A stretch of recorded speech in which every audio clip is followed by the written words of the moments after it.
So here we have a, b, c, d to be non-negative real numbers.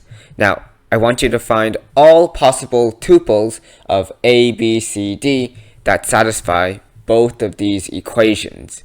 Now, you might think, okay, there are two equations, but 4 variables, so shouldn't there be like infinite? However, the thing is, the restriction that a, b, c, d have to be all non-negative actually limits the number of solutions. It's not infinity, okay? It's not infinite, so I promise you that. Now, to solve this, we're actually going to be using an inequality. It's a very well-known inequality, and it's known for being able to produce very elegant solutions. It's called the AMGM inequality. I'm going to write that here. AMGM inequality.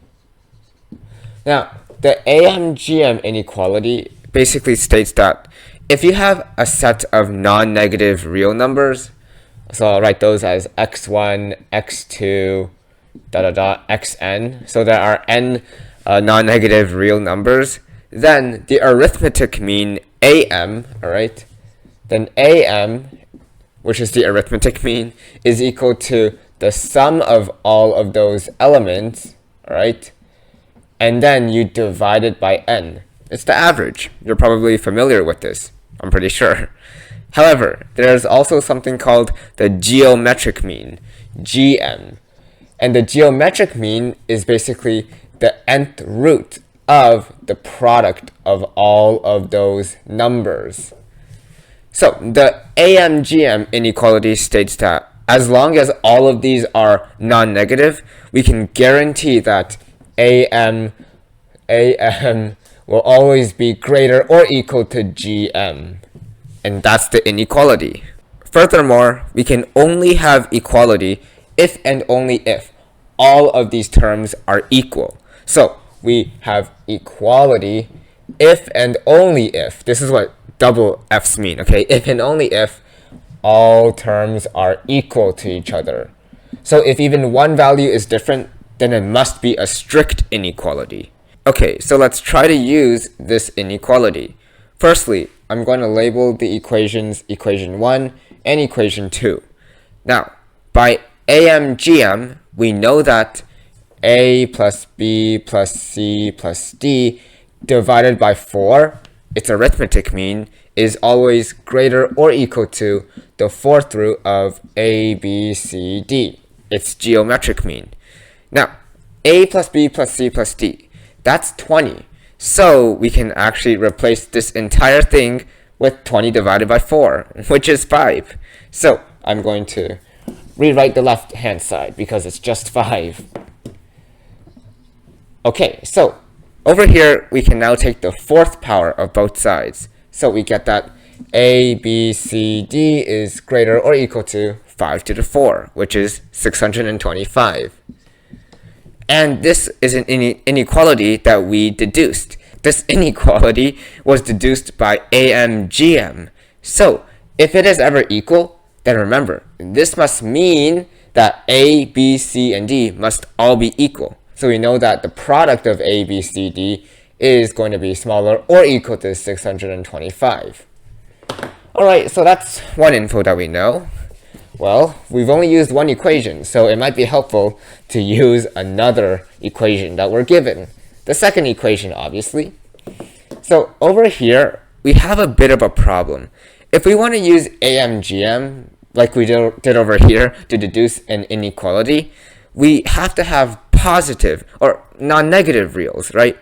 So over here, we have negative AB and negative CD. That's negative. So we can't directly use AMGM on the left side. Instead, consider, from equation 2, moving negative AB and negative CD onto the other side. Then we have ABCD is equal to 575 plus AB plus CD. Now, this side is all positive reals. That's great. And furthermore, we know that this over here, just focus on AB plus CD, okay? We know that AB plus CD divided by 2, its arithmetic mean, is greater or equal to the square root of A, B, C, D, the product of these two. Now, again, as always, we know that this would be 2 times A, B, C, D if we just multiply both sides by 2. So we get A, B plus C, D is greater or equal to 2 times the square root of A, B, C, D. Now, this would mean, if you think about it, this would mean that this entire expression, right, is always going to be greater or equal to 575 plus 2 times the square root of A, B, C, D, right? Because this over here is always greater or equal to this. So we know that this inequality is indeed true. So I'm going to erase this bottom to make space. Okay, so we know that this is always greater or equal to this. But this over here is equal to A, B, C, D. So we get that A, B, C, D is greater or equal to this. So greater or equal to 575 plus 2 times the root of A, B, C, D. Now let's move everything on the right-hand side onto the left-hand side. Then we have A, B, C, D minus 2 root of A, B, C, D minus 575 is greater or equal to 0. Now, if you look closely, this over here is just a quadratic inequality in terms of the square root of A, B, C, D. In fact, if you let x equal to the square root of A, B, C, D, then making the substitution, you would actually get x squared minus 2x minus 575 is greater or equal to 0. This is the inequality that you're dealing with. Now, you can factorize this inequality. You can factorize this quadratic over here as x plus 23 times x minus 25. And for this to be greater or equal to 0, we must have that either both of them are positive or both of them are negative. Or it could be equal to 0, so maybe one of them are 0 as well. Now, if both of them are non-negative, then it must be the case that x is greater or equal to 25. Now, if both of them are negative, or one of them is 0, then it must be the case that x is smaller or equal to negative 23. So we've gotten two separate inequalities for x. So these are the solutions to the inequalities. However, there are a few restrictions from the original problem.